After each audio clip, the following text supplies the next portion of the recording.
This is the nitty-gritty of modern caregiving, wrapping up Season 1 with Episode 8, welcoming caregivers from the Netherlands and Israel into our ever-growing U.S.-based global family.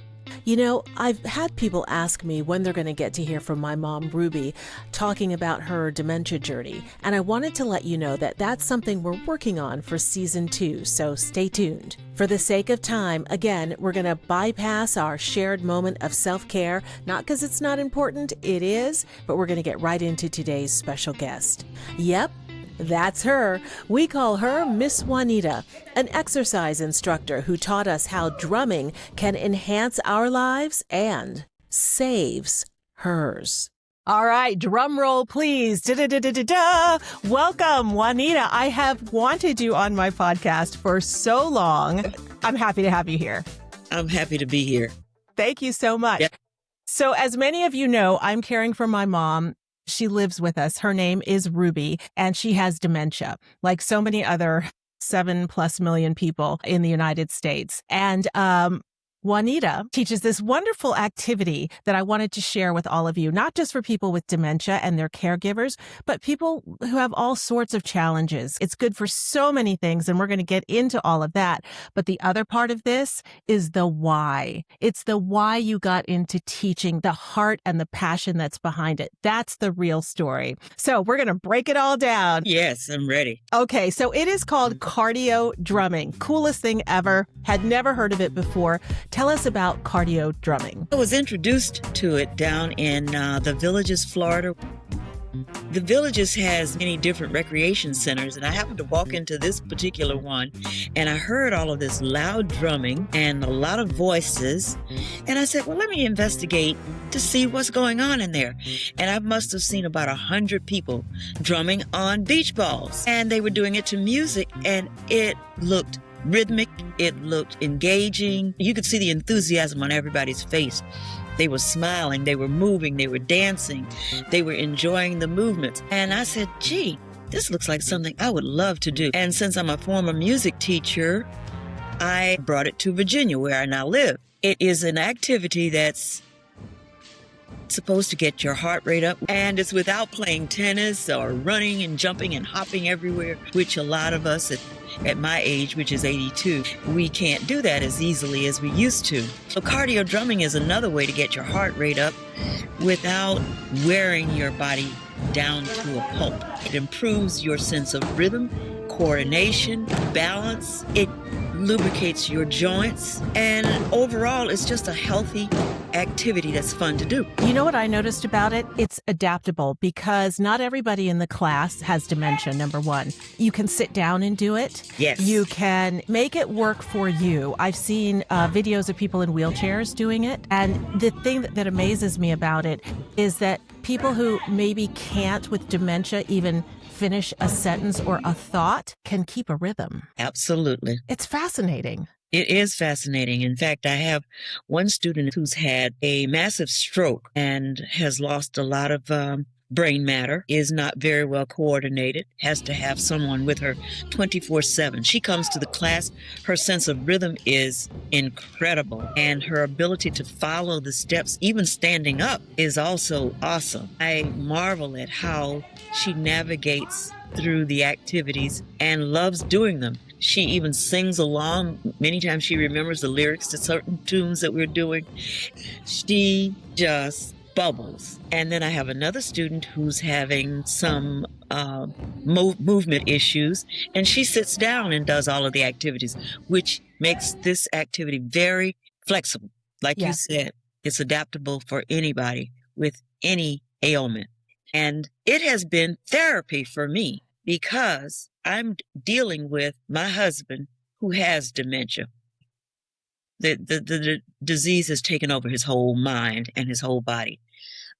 When I do this activity, I get so involved that I don't even think about all of the ramifications of what the disease is doing to him, nor what it's indirectly doing to me, because I just get lost in the rhythmic movement and the music. It's therapy. And I see why. You are very happy and energetic. and that energy translates over to the rest of the class. It is one of the happiest, most social moments or hour, I think, in a lot of people's lives, because dementia and other ailments and for the caregivers can be very isolating. Just a feeling that you've not only lost your spouse or parent or friend, but you're losing yourself. Absolutely. And that's why I think this is so good for me. Seeing the smiles on my students' faces is very invigorating to me. To know that I'm making somebody happy, to know that I'm putting them in another space other than thinking about negative things, makes me feel happy. So that's why it's my therapy. And I hope it can be therapy for many others. Right now, I have 10 active students, but I've had up to 15 or 20 that were coming. When I'm in the villages, Florida, the classes are over 100. Wow. Yes.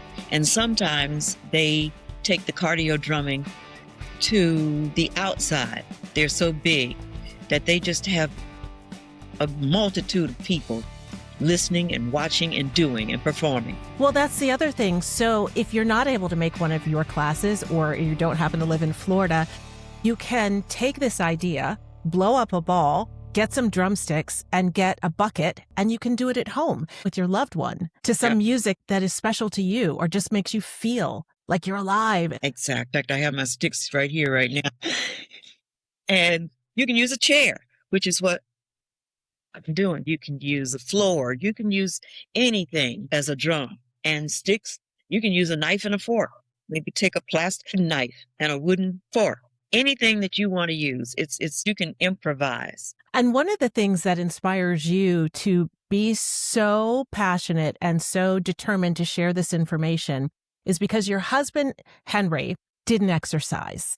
So can you tell us a little bit of his story? Because the why behind what we do is so important. It's everything. From the very first time my husband and I said I do back in 1979, he was never enthusiastic about exercise. And over the years, that persisted. And to this day, he still does not exercise. He lays in bed all day, all night, or he sits. We can't get him to do any type of exercise. So therefore, his body parts are beginning to deteriorate.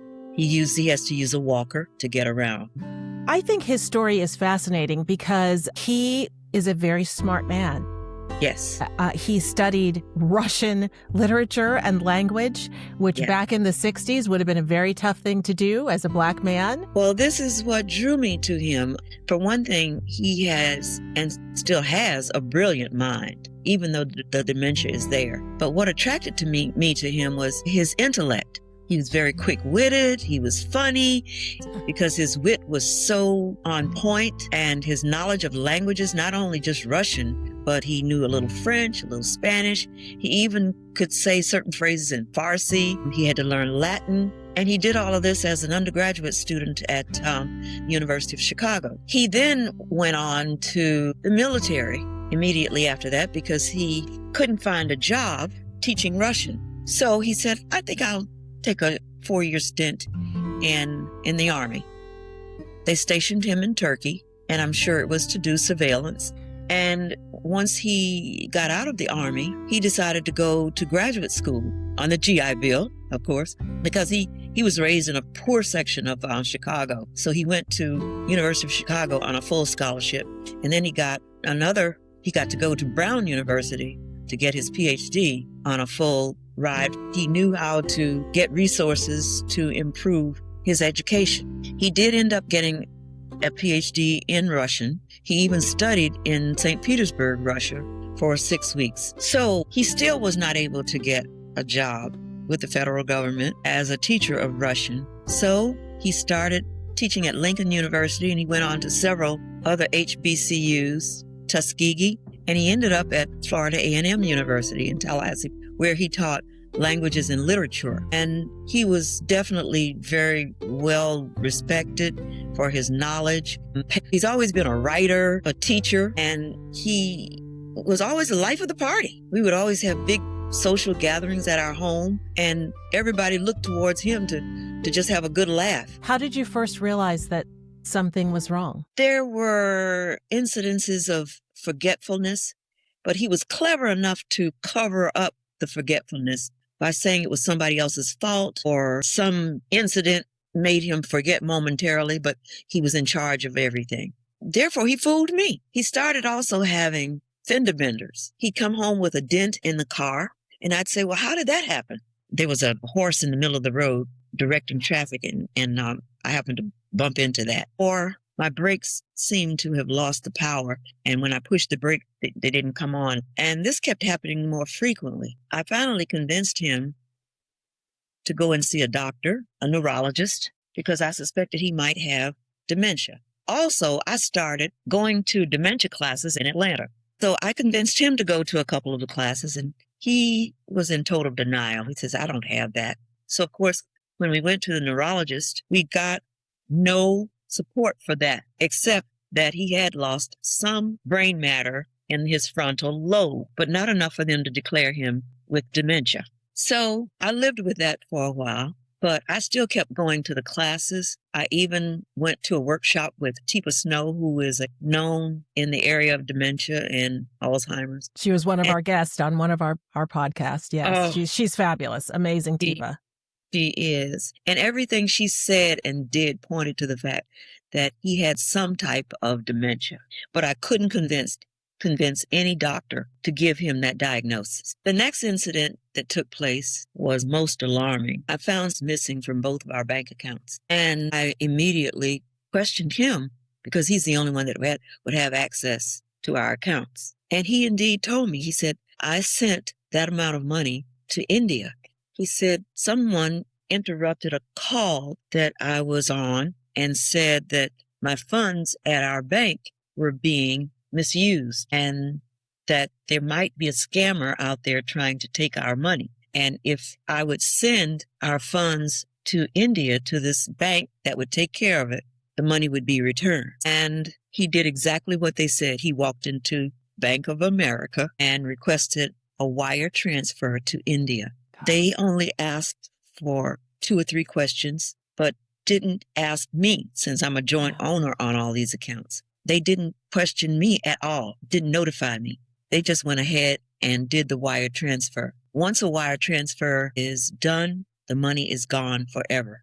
You never can retrieve it. So we were out of $64,000. Of course, that was devastating, but I still had my wits about me and went immediately to get power of attorney and get control of the accounts that might still be in jeopardy. I also sold my home in Atlanta and moved within 6 months of that incident to Virginia to be close to my son. Yeah. So I could have some family support. Even after we moved to Virginia, the scams continued because Henry had hidden funds from me in other banks, and he was drained of those as well by other perpetrators. He even mistakenly got involved in a money laundering situation where these perpetrators had him buy computers and send to them with the promise that they would reimburse him, and they never did. So he sent computers, Mac computers, abroad. So I was never able to get a hold of those accounts because they were depleted by the time I could find out where they were and how much was left. One last straw. Throughout all of this now, I still cannot get a diagnosis for dementia. One day, Henry lost his temper and threw me on the ground, making my arm break. And it was so severe that I suffered nerve damage to my left hand. He saw me lying on the ground, but he got in his car and drove off, left me on the ground. Luckily, I had my cell phone with me, and I was able to call 911, and I reported it to the police. I also put out a warrant for his arrest because I knew I needed a paper trail to prove that something was wrong with my husband other than just normal aging and forgetfulness. So I also needed a restraining order to keep him from coming back into our home because I didn't know what he would do to me after that incident. When I got to the hospital, they did an examination of him as well as myself. And it was at that point that they determined he had dementia. It took all that to get the took all of that diagnosis. to get diagnosis. I almost died to get a diagnosis of dementia. But once that diagnosis was confirmed, I got his primary care doctor to also make note of missed appointments, inability to follow directions. He's diabetic, and the primary care doctor had given him specific things to do, which he didn't because he would forget. So not only did I get a diagnosis from Inova Hospital, but I got a diagnosis from his primary care physician. Now he resides in an assisted living facility, but he gets no help for his dementia because of the fees they want to charge. They want me to pay $10,000 a month. $10,000 a month for him to get treated for dementia. And at this point, I can't get help from the Veterans Administration because of cutbacks by the federal government. And I can't get him on Medicaid because they claim, at least they claimed about a year ago, that his Social Security, which was only $2,000, was too much for him to get Medicaid. So I'm having to pay out of pocket right now $5,000 just for him to receive 3 meals a day, for him to be medicated, and for a few activities to be administered. So I'm constantly filling out new forms for financial aid and exploring any avenue I can to get extra help from him. And these come at the expense of me spending hours every day doing research and talking to counselors and being in workshops. But I try not to let that interfere with me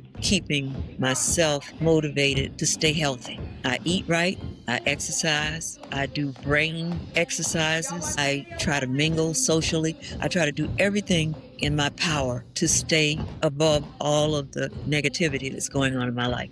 Why? Because I can't take care of him if I'm not stable. And I certainly can't take care of myself if I don't do what's necessary to stay alert and mentally challenged. So it's a matter of survival for me now. So that's why I do cardio drumming. That's why it's my therapy. It helps me escape the gloom and doom that I could wallow in, but I choose not to do that. You're a strong lady. I try. You amaze us in class every day. Let me tell you, every day we see you up there, your energy, you're smiling, you want everybody else to just be well and be healthy. I do. You're a role model. Well, believe it or not, all of my students are role models for me because when I see the smiles on their faces, I see them happy, it makes me happy. And it makes me able to take on the next day's activities with vim and vigor. Nobody wants to hear your gloomy, doomy stories. Everybody wants to see happiness, experience happiness. And we can all do that by just working on ourselves inside and outside. And by bringing that happiness to others. Because bringing happiness to others makes others bring happiness to you. It's a two-way street, and I look forward to that every day. I even try to bring that to my husband because when I see him, he verbalizes a lot of depression. In fact, sometimes he even says, I don't want to be here anymore. And I try to pump him up, and I told him if he's going to talk that way, I don't want to listen. And so I tune him out. One thing I have found, though, that he does try many times to pull himself out of. He started teaching a class in current events. Amazing. Yes, and he is quite astute at it. He was always a well-read person. In fact, before he would have a cup of coffee, he would read the New York Times, the Wall Street Journal, the Tampa Tribune, any newspaper he could get his hands on, he would read. So he was always a news buff, and he still is. He doesn't read much at all, but he gets a lot of it from TV. And he handles this class as if he does not have dementia. You would never know it by watching him teach the class. It's only his cognitive skills that have declined. He can't reason why you should do this or why you should not do that. He also conducts a movie class every week. He picks out movies and shows them to anybody who wants to come in and listen or watch, rather. And he does a pretty good of it. Sometimes he misses his current events class because he forgets to go. Yeah. Or he forgets the time that he should be there. He gets there an hour late. But he doesn't let that stop him. I try to get him to do things like turn on an alarm, but he forgets to turn on the alarm. But he's still trying. There's just a never-ending trail of events that happened to him on a daily or weekly basis. He would take his walker, because in assisted living, you can leave and go as you please. He took his walker one day, this was before the bus incident, and walked towards our bank, which is about 3 blocks from where his facility is. But he chose to walk down a main highway. Of course, he was on the sidewalk, but it was still a major highway. So he had to cross that major highway. One of the nurses at the facility saw I was there at the facility at that time and said, "I think I saw your husband walking up and down Highway 7. And I said, "Oh, no, he's upstairs." So I went upstairs. He wasn't there. Okay. And I said, "Well, maybe he is on Highway 7. So I immediately took off, and he had gotten to the bank. So I acted as if it wasn't strange that this happened. I just asked him how he got there, and he said, "I walked." And I said, "Well, what made you want to come to the bank?" "I wanted to make a deposit." Well, I knew he had no money. Yeah. So I said, "What kind of deposit were you making?" He said, "Well, I had $3 and I wanted to deposit that." And he did. So I took him home, and the facility said they would keep a close eye on him and try not to let him leave anymore. We also found a lot of his diabetic medications had expired because he hadn't taken them. And he was going to the hospital, to the emergency room, every other week. And we couldn't figure out why until we looked in his closet and found tons of medications that were outdated that he had not taken. So that meant the facility has now to administer his medications. And that's why his fees went from $3,000 a month to $5,000 a month. So these are the things that I have to deal with on a daily, weekly, monthly basis to keep him out of trouble. Keep yourself well through all of it. Yes, yes. And it's unfortunate, but a lot of young people, my children included, don't understand seniors, especially when they get to this stage. They feel that we're invisible. And that's what I'm getting from my children, is that I'm old, I'm no longer of use to them, and they just kind of put me on a shelf and think that that's okay. And I understand it because I've been going to therapy myself. And they said that is a tendency with a lot of young people. They love you, but they don't understand you. And they also feel that because you're older, you don't know anything. So you're not as useful as you once were. Does it hurt your heart? Yes, it does. Yeah. But because I understand it now, and I know it's not a rejection of me personally, and I know they still love me, I try not to let it get to me. That's why cardio drumming is still my favorite activity to provide me an escape from issues such as that.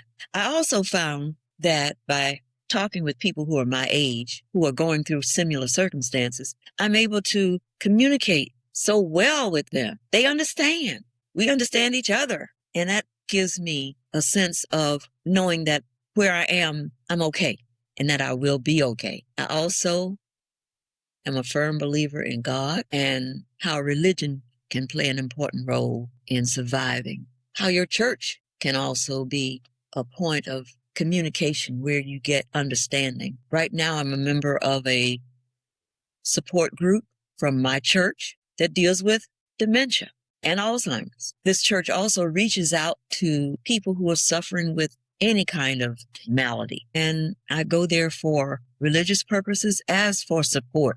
So what I try to do is I look for positive people in my life. I look for positive activities, and I try to read positive books. And you have your grandchildren. And I have my grandkids, yes, who give me a lot of joy. And I just stay involved. In fact, sometimes I'm so busy that I find it hard to fit a new activity in my life, but I keep trying. We find you an absolute inspiration. We really do. You just want everyone to be their best, at their best, or at least try as hard as they can to leave your space feeling better than when they came in and to carry that home. I do, because it gives me joy to see that and to also know that I was a part of making or helping get somebody from point A to point B. Because so many people have helped me. I will never forget when I was at one of my lowest points, an insurance agency called me up and said, "We're offering free counseling for 8 weeks. Would you like to participate?" And I said, "Oh, yes." And they would call me, 2 counselors would call me weekly for an hour chat to tell me things I could do to enhance the happy part of my body, to get my serotonin level up. One was to provide me with activities that I could do, and the other was my mental coach who would guide me through mental activities. And that's where I learned a lot of coping skills. And that's where I realized out there for everybody is some help. You just have to reach out and find it and accept it when it's offered to you, like I did with this free 8 weeks of therapy. That was a blessing. I also have a group of friends still in Atlanta who plan a cruise every year, and I'm going on that. You have to have those things to look forward to for yourself. I do. As we prepare to wrap up here, what would you like to leave our viewers and our listeners with? What thoughts, what encouragement? I would say read. I would say listen. Help someone who needs help. Give somebody something to look forward to every day. And find something that you look forward to doing every day. Find something that gives you joy. Find something that gives you inner peace. Find out you have alternatives. You don't have to stay in a state of confusion, a state of depression. You don't have to be there, but you have to be willing to step out of your comfort zone and try something new, try something different. Look at other people who are surviving and see what makes them tick and try some of the things that they're doing. And that's what I do. I always try to find other people that are living a happy life. And I say, well, how are they doing that? I need to try whatever they're trying. I remember watching a clip from a movie, and one girl was sitting at a table all by herself, and she was doing this. And the waiter came up to this other woman and said, "What can I get for you?" She said, "Whatever that lady's having up there, I want that." Meg Ryan. Meg Ryan, yes. Yes, we all want some of that. Yes. So that's what I strive for. People aside who don't bring me joy. I have to, because sometimes their unhappiness and their miserable attitude can bring you down. I can't do that with my husband. So when I'm in his presence, I just ignore the negativity and I laugh with everyone else at the table. And pretty soon he just gets quiet. But at least it keeps me from getting into his world. And I don't want to be there. My message I would give to anybody is to ignore the negativity, focus on the positive things in your life. And how can you go wrong when you do that? Absolutely. We're going to focus on the positive. We're going to see you in class next week. And we are so very grateful that you took time to explain cardio drumming and to share your life and why it's so important to you. So thank you so much. The mere fact that you asked me to do this just brought me joy too, because it showed that somebody has faith in my abilities, Absolutely. 100% faith in you. Oh, you're kidding. You energize all of us, and we all go home feeling so much better. For my mom, her mood gets better. She's energetic. She wants to be out and doing things. So it's when we come to your class that we see this difference. So thank you. All of the people who have come into our lives to help us get through this dementia journey. Yes. It's difficult. It is difficult. You can't do it on your own. You cannot, but You're doing fabulously. Oh, thank you. We are trying. Oh, you are my inspiration. Thank you. It goes both ways. Thank you. Okay. We'll see you soon. I hope you enjoyed my conversation with Juanita Tolbert, cardio drumming instructor in Northern Virginia. If you'd like to find a class in your area, or better yet, if you'd like to start one, you can find loads of instructive videos on YouTube, and you can purchase the gear, including the drumsticks, on Amazon. That does it for episode 8, the final episode of season 1. Thank you so much for all of the love and the support. We are just getting started. We'll see you in season 2. Be sure to check us out on our YouTube channel, Nitty Gritty Modern Caregiving. That's Nitty Gritty Modern Caregiving.